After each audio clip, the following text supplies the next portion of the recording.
आप देख रहे हैं न्यूज़ 9 भारत, रखिए आपको सबसे आगे। नमस्कार, आप देख रहे हैं न्यूज़ 9 भारत। मैं हूं आपके साथ अंजलि। चलिए रुक करते हैं खबरों की ओर। आजमगढ़ में रिक्रूट प्रशिक्षु महिला आरक्षियों का एक दिवसीय व्यवहारिक प्रशिक्षण हुआ समाप्त। थाना प्रभारी शशि मौली पांडे ने रिक्रूट महिला आरक्षियों की उज्जवल भविष्य की कामना करते हुए दी शुभकामनाएं। खबर आजमगढ़ के मुबारकपुर से, जहां उत्तर प्रदेश प्रशिक्षण निदेशालय के आदेश के क्रम में पुलिस अधीक्षक आजमगढ़ डॉक्टर अनिल कुमार के कुशल निर्देशन में आजमगढ़ पुलिस लाइन में 600 महिला अभ्यर्थियों की भर्ती की प्रक्रिया पूरी कर ली गई है, जिनको प्रशिक्षण हेतु प्रशिक्षु महिला आरक्षियों को जनपद के विभिन्न थानों पर एक दिवसीय प्रशिक्षण लगाया जा रहा है। आज उसी क्रम में मुबारकपुर के थाना प्रांगण में महिला प्रशिक्षुओं का एक दिवसीय प्रशिक्षण कराया गया, जिसमें मुख्य रूप से थाना प्रभारी शशि मौली पांडे, प्रशिक्षु इंचार्ज सहित थाने के समस्त उप निरीक्षक, निरीक्षक महिला पुलिसकर्मी, समस्त स्टाफ मौजूद रहे। प्रशिक्षण में थाने के रख रखाव, आगंतुकों से व्यवहार के बारे में, शांति व्यवस्था, थाना परिसर आने वाले आगंतुकों के साथ व्यवहार के बारे में एवं अभिलेख का ज्ञान, पिकेट ड्यूटी, नियंत्रण एवं शांति व्यवस्था, घटनाओं का अवलोकन, यातायात एवं सार्वजनिक सहयोग, रात्रि ड्यूटी का अनुभव आदि के बारे में बताया गया। वहीं प्रशिक्षण के दौरान मीडिया के लोगों ने महिला प्रशिक्षुओं एवं क्षेत्राधिकारी एवं थाना प्रभारी से जब बात किया तो उन्होंने क्या कहा, आइए सुनते हैं उनकी जुबानी। न्यूज़ 9 भारत के लिए अशोक चौहान की खास रिपोर्ट। 97-98 बैच का सब इंस्पेक्टर हूँ, डायरेक्ट का 16 बैच का इंस्पेक्टर हूँ। आप सभी का अपने थाना मुबारकपुर के कैंपस में स्वागत एवं अभिनंदन करता हूँ। अब जो त्योहार करना तो उसमें पहला मेरा थोड़ा गड़बड़ हो गया, इसलिए मुझे माइक का प्रयोग करना पड़ा। बहुत कुछ पढ़ा होगा,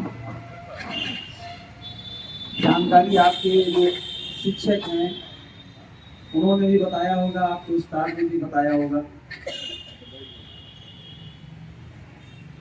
व्यवहारिक प्रशिक्षण और प्रशिक्षण में अंतर इतना है,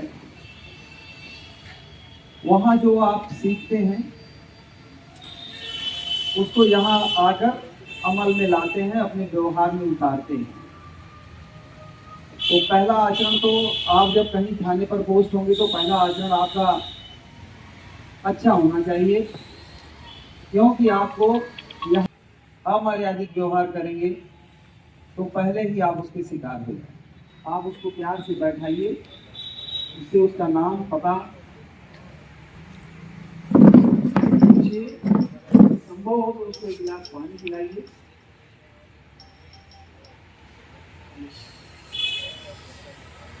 यदि आप कोई पीड़ित आता है और उसकी समस्या को आप प्यार से सुन लेते हैं, उसके साथ अच्छा व्यवहार करते हैं, तो आधी समस्या उसकी वहीं हल कर देते हैं। फिर वो धीरे धीरे आपका मुरीद हो जाता है और अपनी जो भी बातें होती हैं वो उसको खुलकर आपको बता देता है। तो जब उसने अपनी बातें सब खुलकर आपको बता दी तो आप समझ सकते हैं कि समस्या का निदान करना कितना आसान होता है। होता क्या है कि हम पुलिस वाले इतनी जल्दी में रहते हैं कि हम किसी की समस्या को वास्तव में पूरी तरह से सुनते ही, हमें उसे बैठाकर उसकी पूरी समस्या को सुने। अगर पीड़ित इस तरह से आ रहा है कि उसको चोट लगी हुई, उसको रक्त बह रहा है, उसका सर फटा हुआ है, उसके हाथ में सूजन हुई है। अब सामान्य तौर पर सभी थानों पर फर्स्ट एड बॉक्स रहता है। मानवीय दृष्टिकोण यह कहता है कि अगर किसी को रक्त बह रहा है तो आप पहले उसके रक्त के स्राव को रोक दीजिए। देखिए हमारे थाने पर भरा हुआ, मैं जहां भी नियुक्त रहता हूं इस तरह की व्यवस्था को एकदम रखता हूं। और कोई भी पीड़ित मेरे समक्ष मेरी उपस्थिति के दौरान यदि आता है और उसका रक्तस्राव हो रहा था तो मैं पहला काम यही करता हूं कि डिटॉल, स्प्रे आदि लगाकर उसके ब्लड को साफ करते हुए उसके ब्लड को रोकने का प्रयास करता हूं। उसमें एक ड्रेसिंग कर देता हूं ताकि उसके रक्त का स्राव बंद हो जाए और उसकी जो सिंपैथी है, पीड़ित का जो चिड़चिड़ापन है वो कम हो जाए। पहले इसी से आप उसका दिल जीत सकते हैं, और जब आपने दिल जीत लिया तो आप समझ लीजिए कि समस्या का निदान करना बहुत आसान हो जाता है। कभी कभी पीड़ित, जब आपने पट्टी बांध दिया ना उसकी सारी समस्या खत्म, वो यहीं से वापस चला जाता है, कहता है कि साहब हमें कोई शिकायत नहीं करनी है, हमारी चोट का इलाज हो गया, बस आप इनको देख लीजिए। सर यह व्यक्ति इस तरह से पीड़ित होकर हमारे समक्ष आया हुआ है, इसकी ये समस्या है।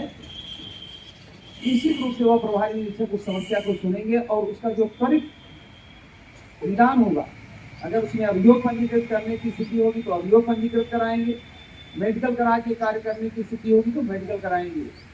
ये उस प्रभारी निरीक्षक थानाध्यक्ष का भी दायित्व होता है। अभी के लिए फिलहाल इतना ही काफी। बने रहिए हमारे साथ। छोटी से बड़ी खबर जानने के लिए न्यूज़ 9 भारत पर अब चाहूंगी इजाजत। नमस्कार।